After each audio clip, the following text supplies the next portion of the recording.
Para mí las redes sociales forman parte de mi vida cotidiana. Yo las consulto por placer, para informarme, para divertirme. Y de hecho, de un día para otro, de una hora a otra, las mismas redes sociales se convierten casi en un enemigo, en un personaje. Tienes la sensación de que va a pasar algo. Cada vez que miras el teléfono te preguntas si habrá una nueva amenaza.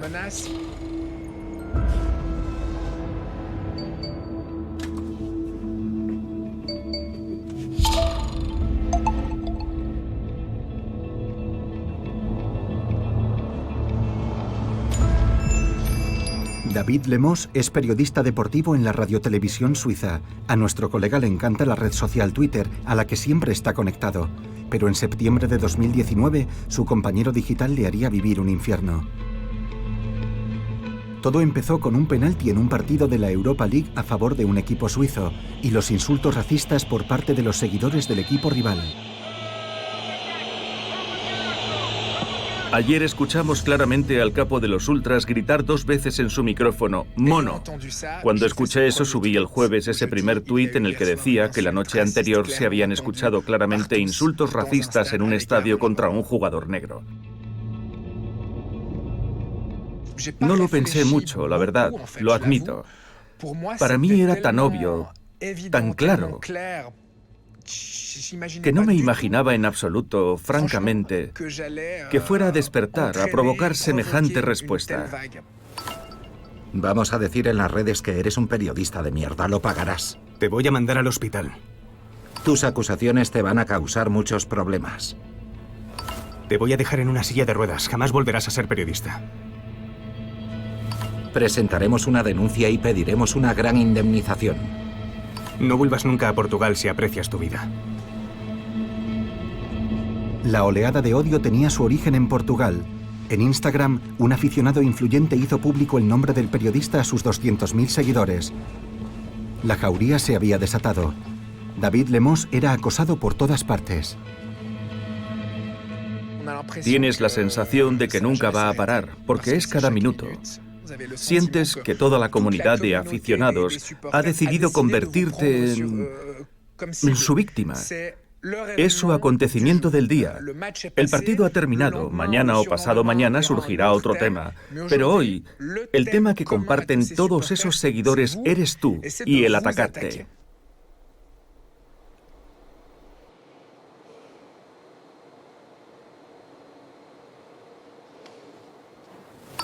Periodista podrido.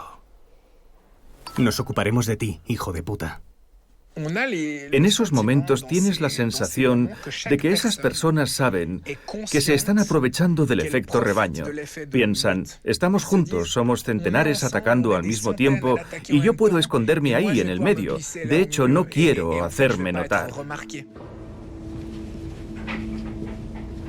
Los ataques procedían de aficionados portugueses, pero los algoritmos tomaron el relevo. Cuanto más se compartía el nombre del periodista, más acosadores cibernéticos se acercaban a su víctima en el mundo físico. Ginebra es una ciudad pequeña, nos ocuparemos de ti. También había gente que vivía en Suiza que empezó a hacer alusiones diciendo, la próxima vez que te vea en la calle no escaparás, o sé dónde trabajas.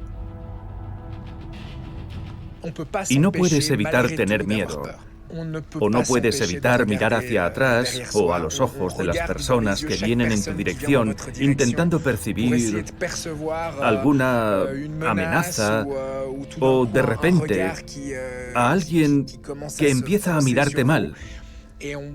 Y aunque sepas que es algo irracional, pasas varios días con miedo, sí. La venganza es un plato que se sirve frío. Vete a la mierda. Te voy a poner de rodillas.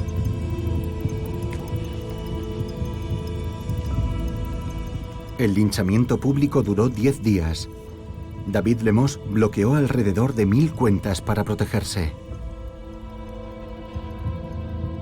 Lo más difícil de manejar, sin duda, eran las noches. Durante 3 o 4 noches no dormí casi nada. Estaba constantemente borrando mensajes y bloqueando a gente porque mi cerebro me decía que si los hacía desaparecer muy rápido, tal vez todo se acabara de inmediato.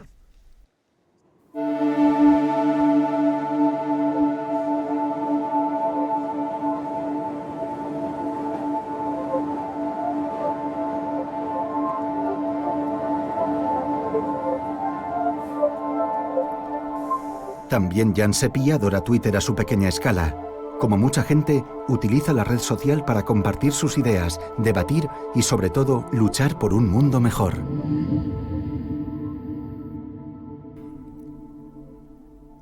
Es una necesidad que está muy presente, precisamente por la posibilidad que ofrece Twitter de llegar a un gran número de personas. No solo porque haya gente que me siga, sino porque hay personas que retuitean y eso tiene un efecto de bola de nieve. Y las cosas que dices en Twitter tienen un impacto aún mayor. Un impacto que sufriría Jan Seppi. Una noche de febrero de 2019 vio la película Los Tres Hermanos, del trío cómico Les Inconnus. La comedia no le hizo reír, le pareció misógina. Como acostumbraba a hacer, Jan desenfundó su smartphone y publicó una serie de tweets denunciándolo. La película está repleta de poderosos mensajes misóginos. Las mujeres son sistemáticamente denigradas e insultadas. Al día siguiente, cuando llegó a su estudio, como todas las mañanas, se conectó a Twitter en su ordenador. Pero en esta ocasión, su rutina se vio alterada. Las notificaciones se sucedían con mucha velocidad, con mensajes que eran cada vez más violentos. Me di cuenta de que estaba pasando algo especial. Era algo nuevo para mí y se parecía salvajemente a una campaña de acoso. Es por eso por lo que estoy a favor de la eutanasia. Tu madre debería haber abortado. Lástima que no vendan lanzallamas en Suiza. Suicídate. Iba tan rápido que en 15 minutos estaba desbordado. Aquel día recibió decenas de tweets cada minuto, linchándolo públicamente en la red. La verdad, era incesante. Era un flujo ininterrumpido. Sentí la necesidad de levantarme de la silla, de salir de mi estudio. Pero no podía mirar a otro lado. Seguía pegado a la pantalla. Estaba sentado y, sin embargo, todo se tambaleaba. Tenía la sensación de que la cabeza me daba vueltas. Y eso se tradujo también en una sensación de náuseas. Me sentía desorientado, tenía la vista borrosa y con una verdadera sensación de soledad. Estaba realmente aturdido. Apagué el ordenador, pensando que así se detendría. Pero nada más salir del despacho, saqué el móvil y bajé las escaleras mirándolo, con la sensación de que a mi alrededor no existía nada más. Estaba desbordado y aterrado.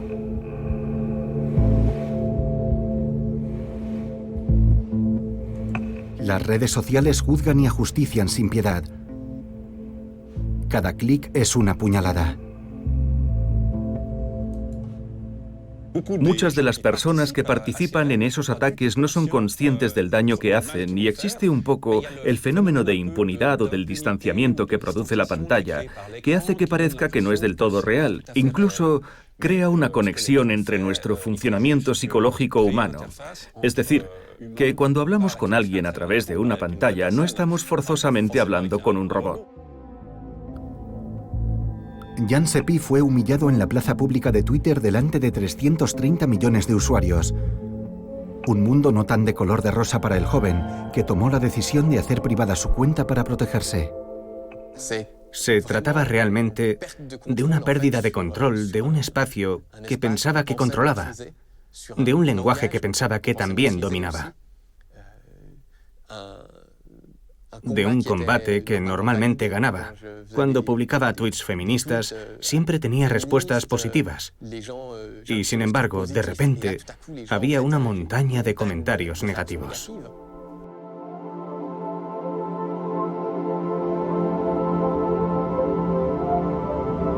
El tipo de ciberacoso que vivieron Jan Seppi y David Lemos es cada día más frecuente.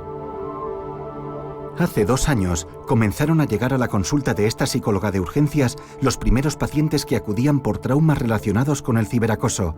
Desde entonces no han hecho más que aumentar. La particularidad del ciberacoso es que no tiene límites. Cuando te acosan en la escuela o en el trabajo, cuando llegas a casa, estás protegido. Pero con el acoso cibernético nunca tienes esa sensación de protección. La mayor dificultad es que es tentacular, te sigue a todas partes. Es una matriz. Y la particularidad de sus víctimas es que sienten que nunca podrán escapar de su acosador. Y es muy real, porque cuando entramos en casa con nuestro móvil y seguimos conectados a las redes sociales, estamos conectados todo el tiempo a Internet y similares. Y por lo tanto el acoso puede durar mucho más tiempo e invade la vida privada. Algunos ciberacosos son específicos de un solo agresor que no es anónimo. Son los más insidiosos y los que más tiempo duran. Eso es lo que le pasó a Jacqueline, quien durante más de 1 año fue acosada por un exnovio después de su ruptura. Jacqueline quería contarlo, pero solo con el rostro oculto. Traumatizada, teme que su calvario recomience. Puedes decirle a esa persona que no quieres tener más contacto, que ya está bien, que se acabó, que no hay nada más que discutir, pero siempre vuelve a la carga. Y dada la variedad de medios digitales disponibles hoy en día para comunicarse, siempre encuentra la forma de regresar. Y tú tienes la impresión de que es como el agua, que se cuela por todas partes.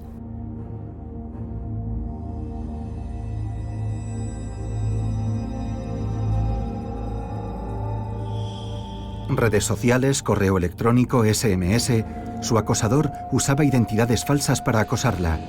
Incluso se puso en contacto con sus allegados y su jefe para manchar su reputación. Internet es el terreno de juego perfecto para acosar. Era un poco como el hombre invisible, salvo que lo que enviaba era muy real. Y eso es algo muy complicado de manejar. Ocupa buena parte de tu vida, estás siempre alerta, como si alguien te siguiera de verdad en la vida real, solo que virtual. Aumenta la ansiedad, la sensación de pérdida de control. Puede provocar crisis de ansiedad muy fuertes. Y esas personas se aíslan para tener el menor contacto con otras personas y evitar sentir esa angustia que las invade. Pero esa angustia persiste de fondo porque está en todas partes.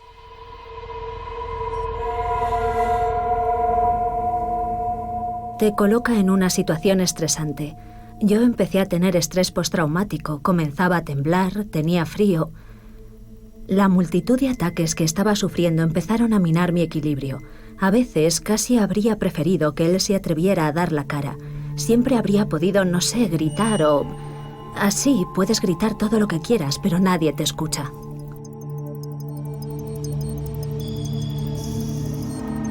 Hoy en día, nuestra identidad digital es accesible en cualquier lugar y en todo momento. Smartphone, tableta, ordenador. De ahora en adelante, la frontera con el mundo físico ha dejado de existir. Y ese es el caso, especialmente entre los grupos de población ultraconectada, los adolescentes.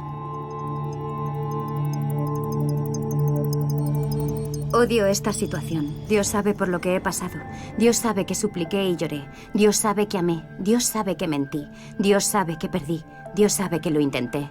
Estas fueron las últimas palabras que se encontraron en el teléfono de Céline después de su suicidio en agosto de 2017. Tenía 13 años.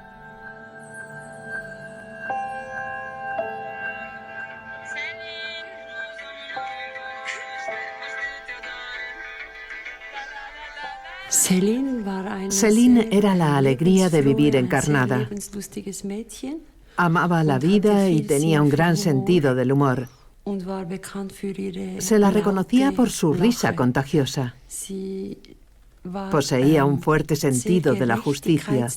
Era muy generosa. Era una chica realmente adorable. El calvario de Céline comenzó cuando conoció al que sería su primer novio, cerca de Zúrich. Él tenía mala reputación en Dietikon. Tenía fama de ser Un seductor. Nosotros habríamos dicho más bien un libertino que cuelga un trofeo más en su colección. Céline no quería creerlo. Confió en él cuando le dijo: no es verdad, yo no soy así, yo no hago ese tipo de cosas. Ella no quiso escucharnos, ni a nosotros, ni a sus amigos que le decían que se olvidara de él, que eso iba a terminar mal y que no era bueno para ella. ¿Era su primer novio? Sí, su primer gran amor. ¿Y qué pasó después?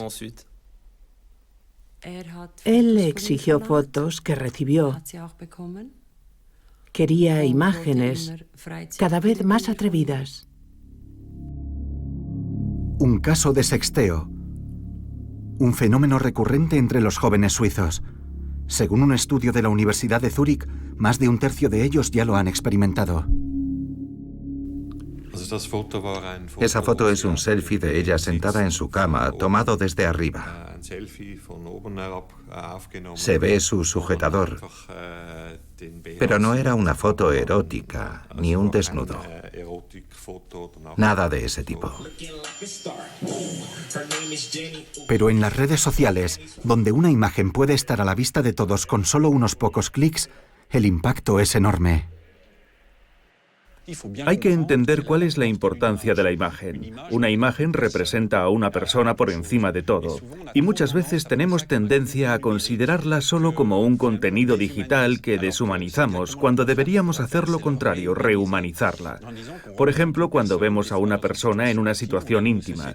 Vivimos en una sociedad en la que la intimidad sigue estando muy moralizada, el desnudo está mal visto, por lo que hay algo vergonzoso para la víctima. Y ese sentimiento de vergüenza, unido a la humillación, puede conducir a ese tipo de situaciones dramáticas. Después de la primera foto enviada por Céline, su novio quería más. Ya conoces las reglas. Iba a ducharme ahora. Me traes sin cuidado. No me pidas eso. Cállate. Le estoy enviando las imágenes a Nina.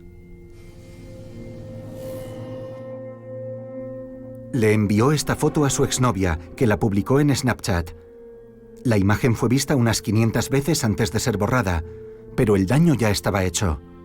Una semana después, Céline se quitó la vida.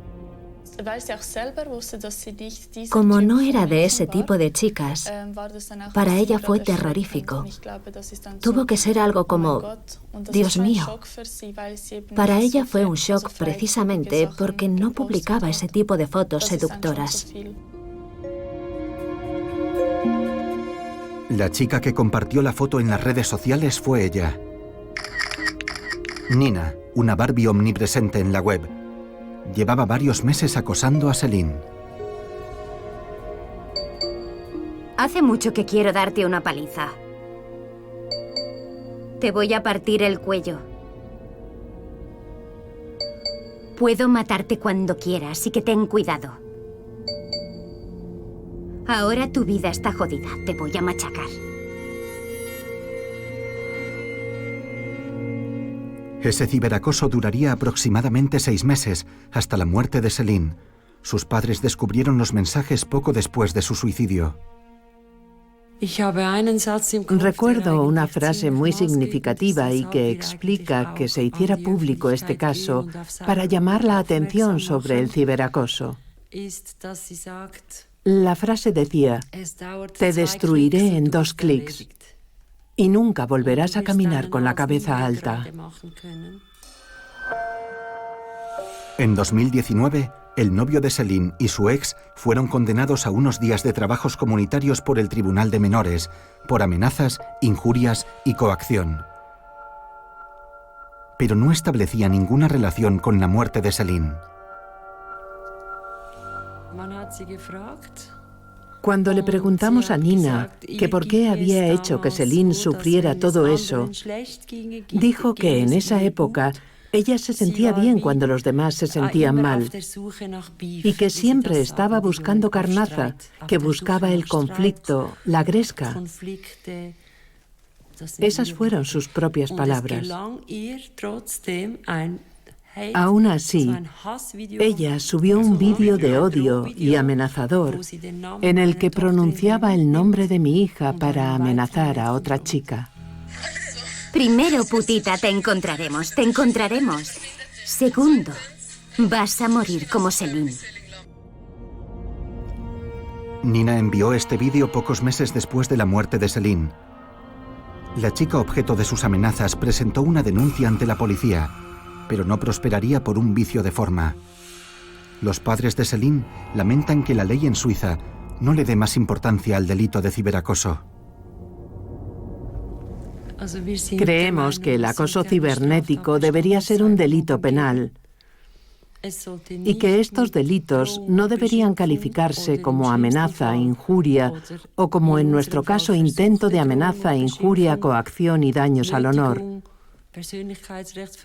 Hay que llamar a las cosas por su nombre y decir que esa infracción penal es el ciberacoso. Se trata de una persona que ha causado un daño a otra a través de su teléfono móvil, ha publicado fotos, ha coaccionado, ha injuriado, ha ofendido.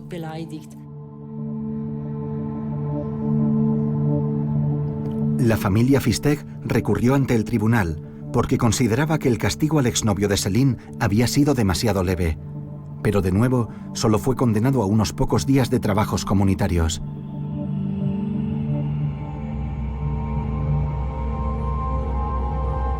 En Suiza, a diferencia de Austria y Francia, por ejemplo, no existen leyes específicas contra el ciberacoso.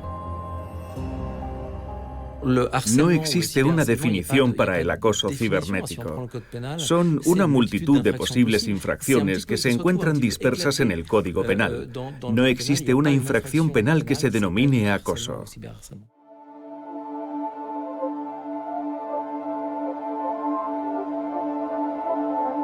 La ley no considera los medios digitales en el acoso. Es necesario que el ciberacoso se traduzca en un delito aplicable en el mundo físico, lo cual complica la situación para las víctimas.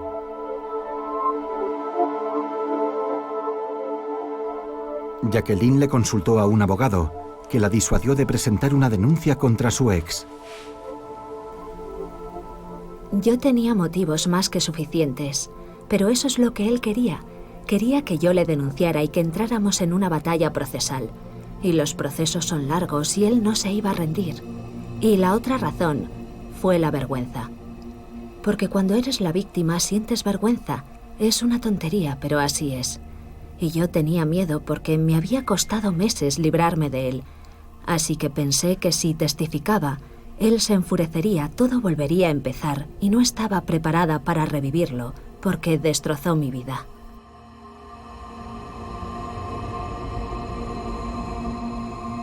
Jan Seppi fue a presentar una denuncia, pero en la comisaría de policía le disuadieron rápidamente.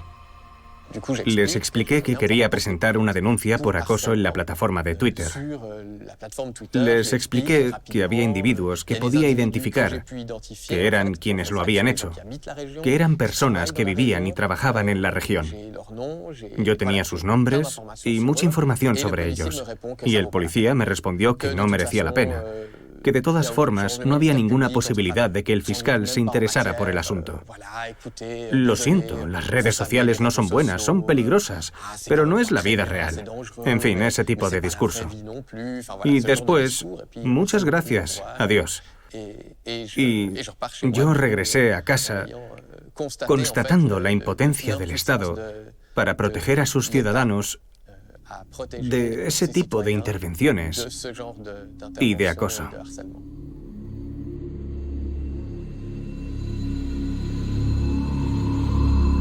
Hemos visto con frecuencia, entre las personas que hemos conocido víctimas de ciberacoso que acudieron a la policía, que la policía las disuadió de presentar una denuncia. Es una pena que eso siga pasando. Es posible que esa respuesta esté relacionada con el hecho de que cuando no conoces a tu oponente en un delito contra el honor en Internet, es complicado. De hecho, no pocas denuncias terminan siendo rechazadas o bien sobreseídas, dependiendo de si ha habido o no una investigación. La policía, por tanto, se resiste a admitir denuncias contra agresores anónimos. Sin embargo, hoy en día, todas las personas en Internet dejan un rastro. El anonimato total no existe. Simplemente no emplean los medios existentes para una ofensa en Internet. Es un problema entre los medios empleados en relación con el objetivo que se persigue. Nicolás Cap recibe hoy a una youtuber que ha decidido presentar una denuncia por ciberacoso.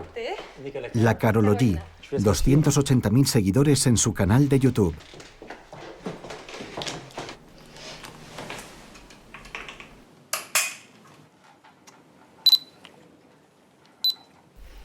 Hola, en este vídeo voy a hablaros sobre mi relación amorosa, más exactamente de mi relación poliamorosa.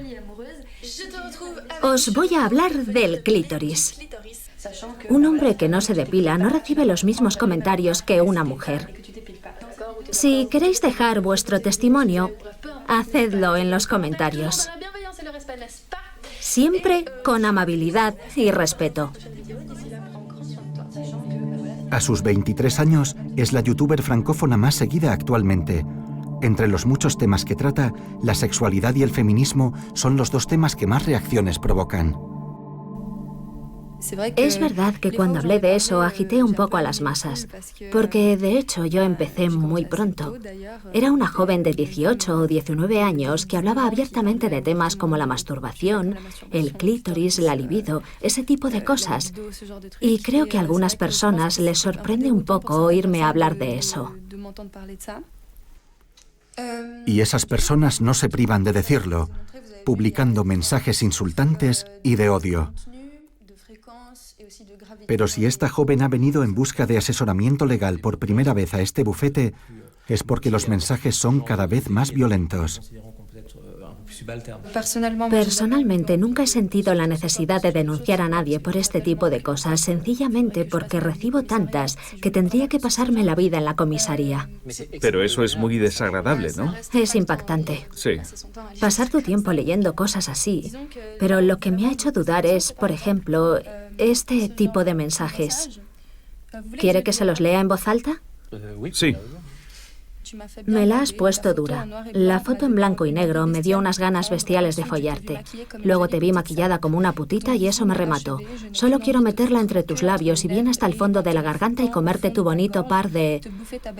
Esta noche me hago una paja pensando en ti. Y sigue. Me envió varios correos más después de este, por eso...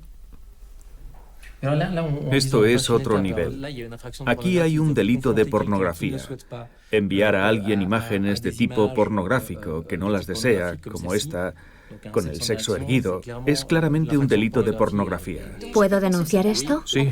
Además, es un hombre. Puedes denunciar a esta persona. Vale, eso me gusta. Pero esto no termina aquí. La cosa se pone aún peor. Me ha pasado varias veces que alguien me manda mensajes describiendo cómo me violaría o cómo me mataría para después violar mi cadáver, por ejemplo. Esos mensajes recibo, exactamente como los describo. ¿Puedo denunciarlos? Si alguien dice bromeando "estás muerto", no necesariamente se considerará una amenaza. Lo importante no son siempre las palabras, sino el contexto. Tienen que alarmar a esa persona, asustarla. En ese caso, sí. Si amenazas de muerte a alguien, eso está castigado por el Código Penal.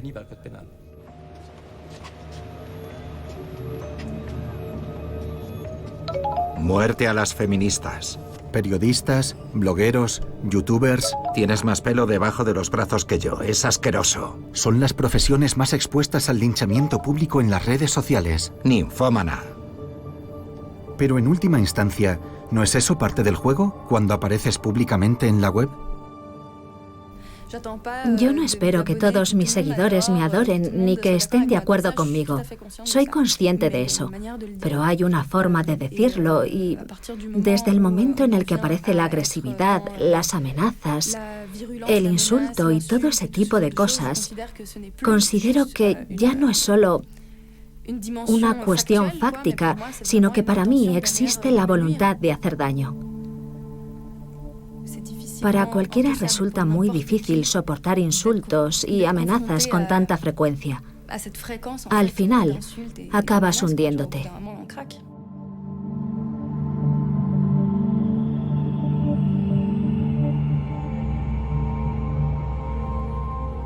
Los personajes públicos y las empresas han decidido pagar un precio por protegerse de ese odio. Emplean ascensores privados para que supervisen sus páginas web. Ellos son los gendarmes de la web. Es el trabajo de Netinho, la empresa más importante de moderación de comentarios en francés, con sede en París. Netinho modera los sitios web y las redes sociales de prácticamente todos los grandes medios de comunicación de habla francesa, incluida la radiotelevisión suiza. Puede que eliminemos el 10% de los comentarios, el 12 o el 15%. Nosotros juzgamos las formas, no el contenido. Puedes expresar una opinión sobre tal o cual votación, tener una opinión sobre una manifestación o sobre una nueva reforma. Y siempre que presentes tus argumentos de forma educada, respetuosa, no hay ninguna razón para que se eliminen. Si por el contrario caes en el insulto, en la injuria o si te burlas de la persona que no está de acuerdo contigo, podría ser eliminado. Cada comentario es revisado por un colaborador que decide si el mensaje es publicable o no, según una guía muy precisa definida por el cliente. Pero entonces, ¿sería este el final de la libertad de expresión que ofrece Internet? Nosotros estamos convencidos de que somos un acelerador de la libertad de expresión. Intentaré explicarlo. Cuando tienes espacio de diálogo en el que no hay ninguna moderación y dejas a la gente expresarse libremente, enseguida aparecen los insultos y la gente no puede expresarse, o en todo caso conseguirá hacerse oír la opinión mayoritaria. Y todas las personas que tienen una opinión diferente, la minoría, saldrán del debate. No se atreven a discutir porque se sienten amedrentados, se les insulta y en ocasiones son amenazados. ¿Eso es libertad de expresión? No. Hay que permitir que todas las opiniones, incluidas las minoritarias y las que no son populares, puedan expresarse. Hay que respetar las formas. Las empresas como Netinho han florecido gracias a la explosión de odio en las redes sociales. Es un negocio lucrativo. Netinho borra entre el 30 y el 40% de los comentarios que se publican en YouTube. Es allí donde prolifera una categoría de acosadores temible, los trolls. Lo haremos dentro de las reglas. Hemos conocido a uno. Se llama Balek y es youtuber. Un troll es alguien que publica un texto, un comentario hiriente o lo que sea, y luego desaparece para que la gente discuta y se pelee, etc.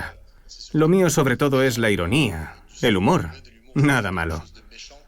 Eso también te permite reírte un poco. Para mí el humor es un arma esencial.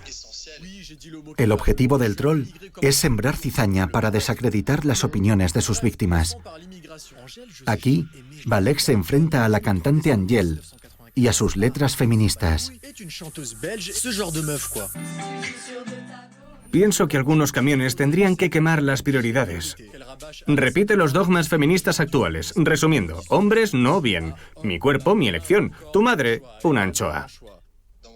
Mi discurso y la forma en la que abordo las cosas podría considerarse violento. Pero es violento para las personas que no pasan mucho tiempo en Internet. Es decir, que el lenguaje que yo empleo es el habitual, ya sea en Twitter, en YouTube, etc. Es un lenguaje que no sorprende cuando estás en el medio. Sus 300.000 seguidores le adoran y se lanzan a los comentarios. La jauría se desata y el acoso comienza. Ejército de Balek, destruyamos juntos este feminismo. Para mí, YouTube es como un patio de recreo donde todo el mundo dice lo que piensa. Es como una jungla en la que no puedo evitar que la gente haga lo que quiera. E inevitablemente, cuando te expones en Internet, estás expuesto a las críticas. Desde el momento en que entras en el ruedo de YouTube, debes estar preparado para recibir ese tipo de cosas, porque son las reglas del juego. Los pequeños chistes, como los de Balek, pueden adquirir proporciones enormes cuando los ataques provienen de la élite del periodismo parisino. En Francia, un caso de acoso online sacude al mundo de los medios. Un nuevo escándalo de acoso ocupa las portadas de los medios internacionales. Gran polémica en las redes sociales con el escándalo de la Liga del LOL. El caso de la Liga del LOL. El presunto objetivo de los integrantes de este grupo, trolear, criticar y humillar principalmente a mujeres, periodistas y feministas activas en Twitter. Hemos entrevistado a Leonie, una de sus víctimas. Para hablar con nosotros, ha preferido ocultar su rostro, ya que teme que el ciberacoso vuelva a empezar. Te das cuenta de que te has convertido en su objetivo. En esa época, en mi caso, eso se tradujo al principio en burlas y mofas constantes. Y luego en fotomontajes, porno, racismo, de todo. Y así todos los días. No podía tuitear nada sin que ciertas personas respondieran inmediatamente. Esos tipos tienen tanto poder que tienes miedo de expresarte sobre algunos temas, tuitear algunos enlaces, porque piensas que te vigilan todo el tiempo. En el origen de la Liga del LOL estaba un grupo privado de Facebook creado en 2010. Tenía una treintena de miembros, entre ellos algunos comunicadores y periodistas de prestigiosos periódicos de París. Su creador fue Vincent Glad, una estrella ascendente del periodismo 2.0. Les teníamos miedo. Era gente que trabajaba en grupo, unida, y que contaban con el apoyo de sus superiores jerárquicos. Y te daba miedo enfrentarte a ellos, porque al día siguiente podía ser peor. Durante años, algunos miembros del grupo presuntamente habrían acosado de forma implacable a sus víctimas, con efectos desastrosos para su reputación. Yo me sentía totalmente impotente. No podía hacer nada. Intentaba luchar, encontrar aliados, pero el problema era que la gente tenía miedo a la Liga del LOL. Yo me sentía humillada ante los ojos de mi profesión. Me sentía denigrada y perdí toda la confianza en mi capacidad de reflexión, de trabajo y como periodista. Era una estrategia de debilitamiento continuada y alimentada durante años para que abandonara mi blog. Así que dejé el periodismo. Mi dignidad como mujer era igual a cero. A comienzos de 2019, las víctimas consiguieron hacerse oír. Consecuencias, despidos y la apertura de una investigación contra X por la Fiscalía de París, a pesar de las disculpas de algunos miembros de la Liga del LOL. Creíamos que cualquier persona visible en Internet, su blog, Twitter u otros, merecía que se rieran de ella. No vimos que burlarse así de algunas personas podía convertirse en un infierno para ellas. Al crear este grupo, creé un monstruo que se me escapó totalmente. Algunos miembros recurrieron sus despidos y rechazaron las acusaciones de acoso cibernético. Alexandre Gbo fue uno de ellos. Tras ser despedido, apelaría. La Carology también ha sido víctima de una violenta oleada de ciberacoso provocada por este vídeo. La Carology básicamente es una chica que cuenta su vida. Y la sustancia de su canal, su contenido, me ha recordado la futilidad de las mujeres en general. Son palabras del Observador, un misógino que preconiza la supremacía de los hombres. La joven youtuber siempre ha querido hacerle frente. Con su consentimiento, nos pusimos en contacto con él y organizamos un encuentro.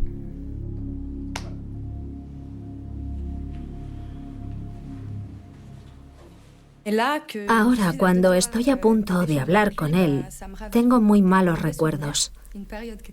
Y la verdad es que me estresa porque sé que esas personas de alguna manera disfrutan sabiendo que nos han hecho daño y lo hacen aunque digan que no es lo que pretenden.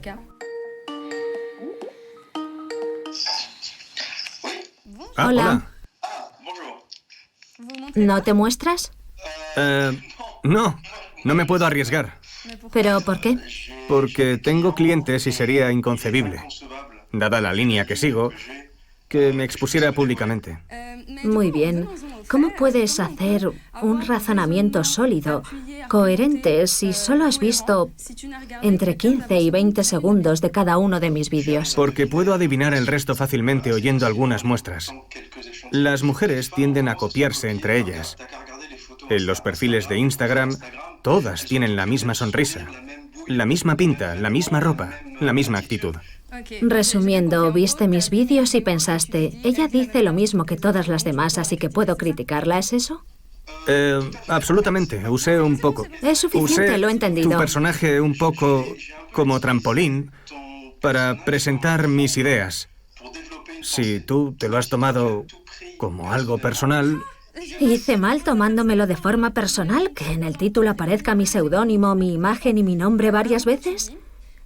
En cierto momento, hablando de las chicas como yo, dices que cuando pasas un rato con una chica que no tiene nada que contar, es el vacío sideral. Su viaje a Tailandia no te interesa, su tatuaje no te interesa, salvo quizás admirarlo mientras te la estás tirando. ¿Me equivoco creyendo que es irrespetuoso llamar a las chicas como yo vacío sideral, que solo sirven para follar? De nuevo, te lo tomaste al pie de la letra, sin comprender la metáfora que había detrás. Estoy hablando contigo solo porque estoy harta de escuchar a gente como tú decir cosas atroces y violentas, que incitan al odio contra personas como yo que se expresan en Internet, aunque tú digas que ese no es tu objetivo. Eso es falso. Jamás he incitado al odio. Es odio. Y creo que no te das cuenta de la campaña de acoso contra mí que despertó tu vídeo entre tus seguidores. Quizá ese no fuera tu objetivo, aunque me sorprendería. Tus seguidores llegaron en masa por centenares durante las siguientes semanas para insultarme y amenazarme de muerte y violación utilizando tu nombre. Me decían que debía educarme viendo tu canal y que gracias al Observador por contar la verdad sobre las mujeres. Eso que dices es muy grave.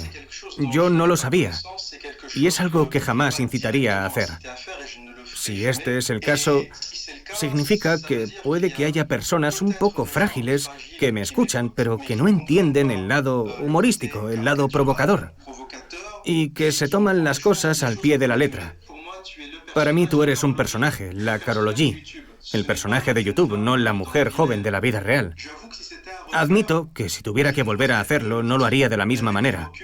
Y retrospectivamente no habría usado a una persona concreta, porque ahora me doy cuenta de que, bueno, toda la atención recayó sobre ti cuando el discurso era mucho más generalista. Por un lado, estoy gratamente sorprendida, la verdad, aunque también estoy un poco extrañada porque no imaginaba que podía ser amable. No todo está perdido. Bueno, no pensaba que admitirías que en efecto eso es violencia. Usarme personalmente. Pero en la práctica me parece súper triste que estés convencido de la desconexión entre Internet y la realidad. Y que para ti, de hecho, expresar ideas, incluso ideológicas en Internet, esté completamente desconectado de la violencia concreta porque está muy relacionado. Y me parece lamentable que no te des cuenta. Ya está. Es todo lo que tenía que decir. ¿Cómo has vivido esta conversación? La conversación me ha sorprendido agradablemente, aunque hay muchas cosas con las que no estoy de acuerdo. Y por otro lado, no puedo evitar sentir en el fondo que este es el tipo de cosas que te marcan, a pesar de todo lo que he podido hacer después por intentar superarlo. Aún me sigue afectando. Con esto quiero decirte que estoy muy nerviosa, así que prefiero no seguir hablando. Estoy reviviendo demasiadas cosas. Es horrible.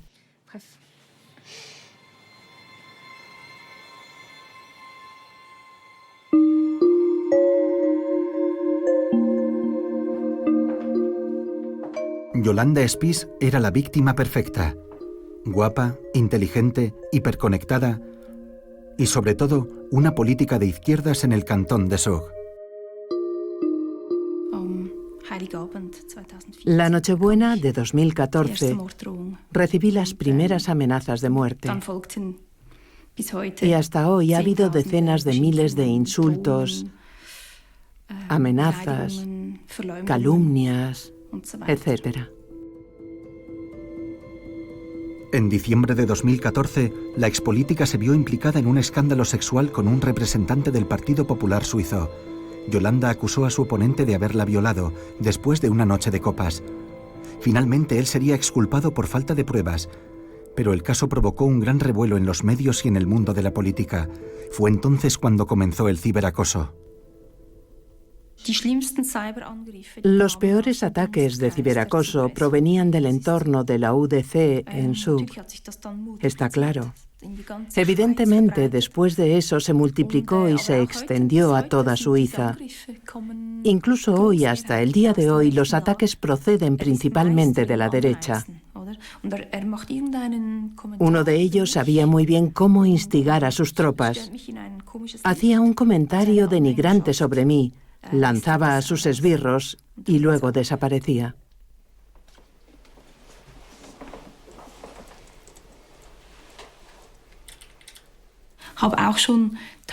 Algunos días entraba en Twitter y pasaba 3 horas seguidas bloqueando cuentas, todas ellas anónimas. Cuando vives eso, es muy traumático.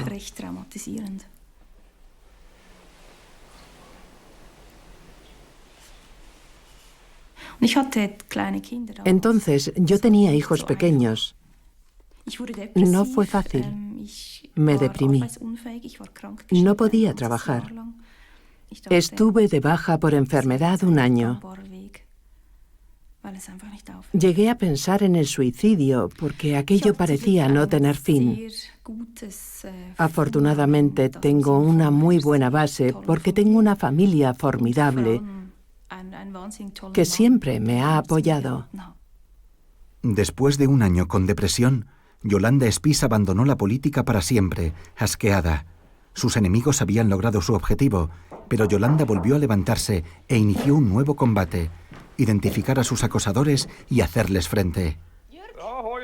Hola, Hugh.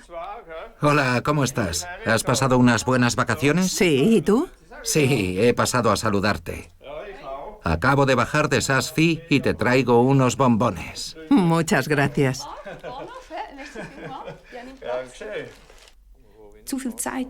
Se aburren, están jubilados, no trabajan. Puede que no tengan familia ni niños pequeños que cuidar. Tienen demasiado tiempo, una visión del mundo de derechas y una pizca de misoginia. Es cuando empiezan a acosar. Y han descubierto Internet, que es como un espacio salvaje donde todo está permitido. Pueden vomitar y decir todo lo que siempre quisieron decir y lo hacen. Pero no comprenden que no son 2 mundos separados, sino que la ley se aplica en todas partes. Hugh era uno de los acosadores de Yolanda y aprendería por las malas que acosar a alguien en Facebook podía tener consecuencias legales. Me citaron un día a las 8 de la mañana. Y entonces me acordé. Sí, hacía 2 meses había escrito algo que no era muy bonito. Y luego vi con horror que Yolanda estaría presente. Debo decir que eso me estresó un poco. Por los medios de comunicación, yo tenía la imagen de Yolanda de una mujer vengativa, de una mujer que odiaba a los hombres, de una mujer peligrosa. Así que escribí en función de la idea que tenía de ella y de la imagen que tenía de ella. Escribimos sin pensar, escribimos llevados por las emociones. En esa época, lamentablemente, yo seguía la opinión general. Odio seguir la opinión general, pero hoy debo reconocer que era lo que hacía, y lo lamento. ¿Hoy se arrepiente? Sí, me arrepiento. Te pido disculpas, Yolanda. De verdad, desde el fondo de mi corazón. En 2016, Yolanda Spies creó la asociación Nes Courage con el objetivo de apoyar y proteger a las víctimas de ciberacoso. Desde entonces, ha presentado cerca de 200 demandas y conseguido más de 65 sentencias firmes. Es importante que las víctimas no se callen. Por eso soy yo quien carga con el odio y se ocupa de todo. Por ejemplo, eso permite a una joven política dedicarse a la política mientras que yo me ocupo del odio. La naturaleza humana es así. Le encanta odiar, sobre todo en grupo. Es un fenómeno amplificado por las redes sociales y la sensación de impunidad tras la pantalla. Pero cada clic tiene un impacto. Cada víctima de ciberacoso ha tenido que encontrar su propia manera de vencer ese odio. Es como si Twitter fuera un bar al que tenemos la costumbre de ir, al que va gente que conocemos bien y personas que solo conoces allí. Es un lugar donde te gusta pasar el tiempo hablando de muchos temas. Y un día ese bar es invadido por gente que va a insultarte. La solución es muy sencilla: no volver nunca más a ese bar. Pero el impacto es enorme. Es la pérdida de un lugar para socializar. Es la pérdida de un espacio en el que te sientes bien, al que te gusta ir. Con el tiempo, llegué a pensar que eso formaba parte de mi trabajo. Sí. Es triste decir que acepté que eso formaba parte del juego, porque no deberíamos pensar así. Pero para mí fue la mejor manera de pasar página, de pasar a otra cosa y de vivir con las redes sociales. Hoy ya no es posible prescindir de nuestras identidades digitales. La frontera con el mundo físico ya no existe. Desde ahora, nada es virtual. Todo es muy real.